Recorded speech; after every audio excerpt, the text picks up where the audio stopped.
So we're now going to start with the idea of evolution. And of course, we're going to start with Charles Darwin. And he's come up with this idea of descent with modification. And that is really not rocket science. Basically saying that you are different than your parents and grandparents. So that works out well. So what we're going to do, though, before we get started is really look at kind of some of the bigger thinkers of the time and some of the stuff that Charles Darwin learned in school. You have to remember that Charles Darwin came from England. England's society was the Victorian society was very class-oriented. Darwin was raised kind of upper middle class, lower upper class, kind of. His dad was a doctor, his grandfather was a doctor. And so they had money. They were a country farmers, which basically meant that they owned a farm. They didn't really work it. They paid people to work it, but this is the atmosphere he grew up on. So kind of have to keep that in mind as the years passed and he came up with thoughts and concepts. So let's look at what he was learning in school and early history of evolution. We have Plato. Plato was believed in two worlds, an ideal world and then the real world. And so I want to make sure you understand that in Plato's mind, there was no need for evolution. There was a perfect world somewhere. Again, evolution means change. So there was no reason for it if there was an ideal world. Aristotle, who was Plato's student, had this scale of nature, that everything had its level. And also to make sure you understand, no evolution was necessary. This scale of nature was created by a higher being.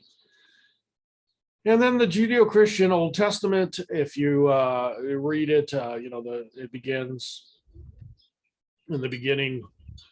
God created the heaven and earth. And in class, I typically ask you how many days really they rested.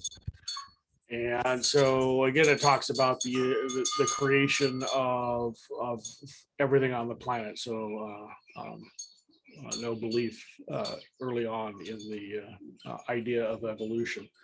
I will have to say there was a push in the 1700s, natural theology here. And what they were trying to do is look at biology and try to come up with, to be able to see the higher beings plan in the way things are. And then on the bottom here, we have Carl Linnaeus. He is the father of taxonomy. And he's the one that came up with binomial nomenclature, the way we name things today with a genus and a species, Homo sapiens. Before that, it was really kind of a list of names explaining what something looked like, which was very unwieldy when some of these things had 14 to 16 parts to their name.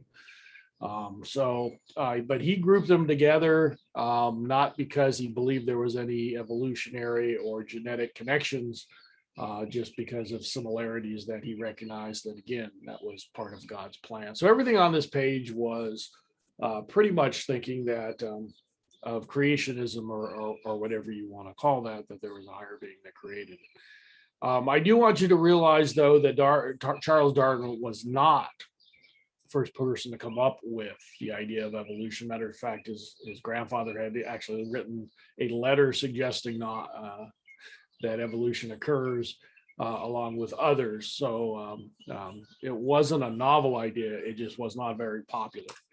And so here's kind of a roadmap to what happened. And we're going to talk about some of these people. So Hutton and Malthus and Lamarck, Cuvier, all of these we will look at, and Lyell and Wallace. I'm going through the names, I guess.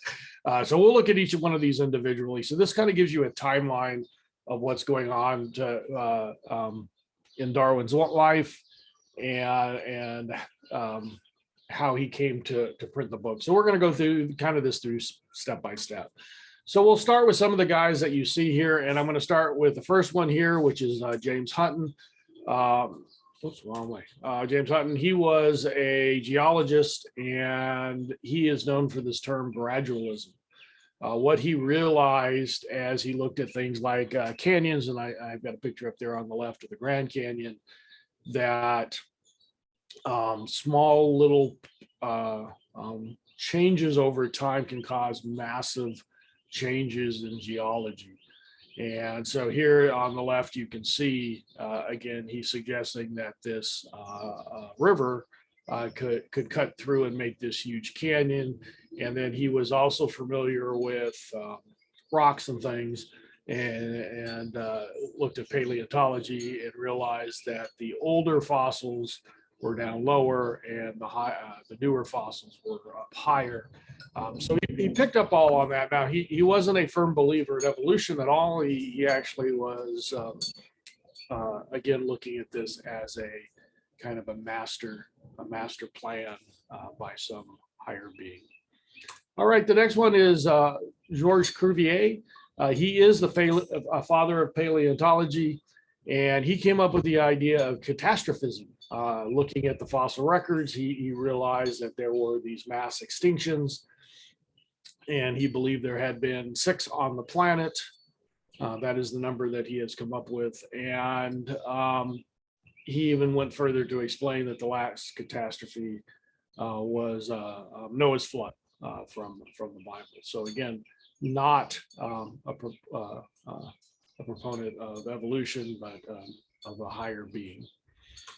All right, and then the big one you want to know is Charles Lyell. Lyell was a friend of Charles Darwin, and I do want you to be aware that Charles Lyell was, again, another geologist.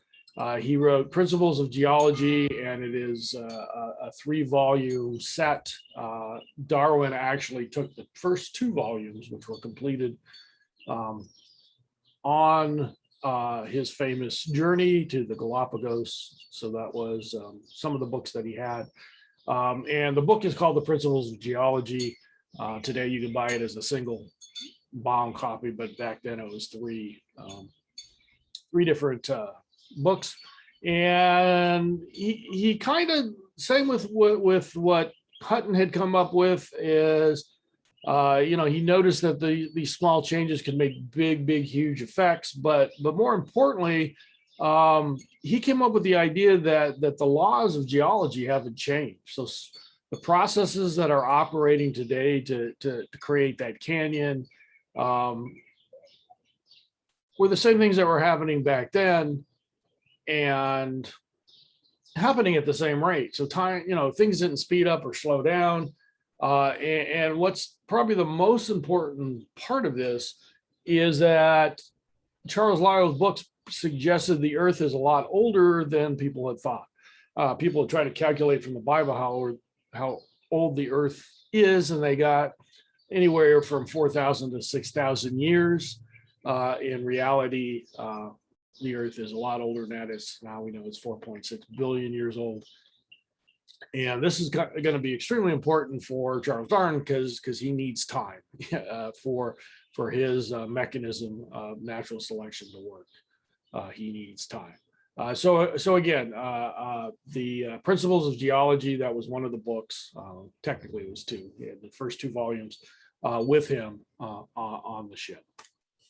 All right, and I want to make sure you understand that, again, Darwin was not the first person to come up with this, of an idea of evolution. It had been bantered around for a while.